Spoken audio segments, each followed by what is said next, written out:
Hello guys, আমি সোহাগ Malaysia থেকে।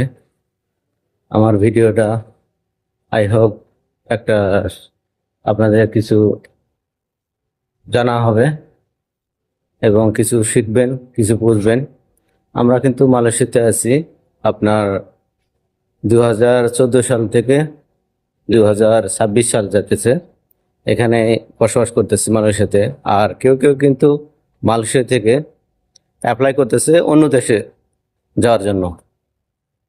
যারা একটু ভালো পর্যায়ে আছে বা ভালো ইনকাম করতেছে তারা কিন্তু এখন চাইতেছে যে অন্য দেশে যাওয়ার জন্য, অন্য দেশে সেটেল হওয়ার জন্য।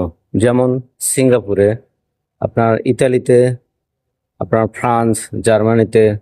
আর মালয়েশিয়াটা এমন একটা দেশ এশিয়া মহাদেশের মধ্যে যে এখান থেকে আপনি যদি আপনার সব ডকুমেন্ট আপনার ফেস করে বা সবকিছু যদি ওকে থাকে, এম্বাসি যে কিন্তু অ্যাপ্লাই করলে আপনার যাচাই বাছাই করবে, সেগুলো দেখবে। সেখান থেকে অনেকেই কিন্তু আপনার সাকসেসফুল হয়ে কিন্তু অলরেডি রোমানিয়া গিয়েছে, আপনার ইতালিতে গিয়েছে বা সিঙ্গাপুরে গিয়েছে। অনেক, বিশেষ করে আপনার কোরিয়াতে, জাপানেতে যাওয়ার একটা সুযোগ আছে এখান থেকে। কারণ এখানে যেহেতু মিডল ইস্টে যে কোনো দেশের জন্য আপনি অ্যাপ্লাই করে বা আপনার ডকুমেন্ট যদি সব ওকে থাকে তাহলে কিন্তু আপনি সহজেই কিন্তু যেতে পারবেন যে কোনো দেশে। আর আমরা কিন্তু আছি, যে সময় আমরা দেশে ছিলাম সেই সময় কিন্তু আমরা চাইতেছিলাম যে কিভাবে আমরা যাব মালয়েশিয়াতে।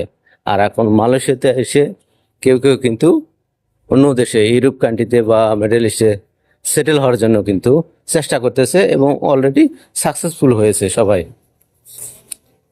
তো যারা নতুন আছেন অবশ্যই আপনারা আগে মালয়েশিয়াতে আসেন। মালয়েশিয়াতে এমন একটা দেশ যে এখানে যদি সব ডকুমেন্ট আপনি ফেস করতে পারেন, যে কোনো এম্বাসিতে গিয়ে, যেটা আপনার বা আত্মীয় স্বজন আছে মিডল ইস্টে, সেখানে কিন্তু আপনি যে অ্যাপ্লাই করতে পারেন সে দেশের এম্বাসি। কারণ সব দেশের এম্বাসি কিন্তু মালয়েশিয়াতে আছে। আর আমার বাংলাদেশে কিন্তু সে সব এম্বাসি নেই কিন্তু মিডল ইস্টে, যেমন ইউরোপ কান্ট্রিতে হোক বা আমেরিকান হোক, এগুলো আমেরিকান এম্বাসি আছে কিন্তু ইউরোপ কান্ট্রির কিন্তু এম্বাসি কিন্তু আমার সব নেই, ইন্ডিয়া যেতে হয়।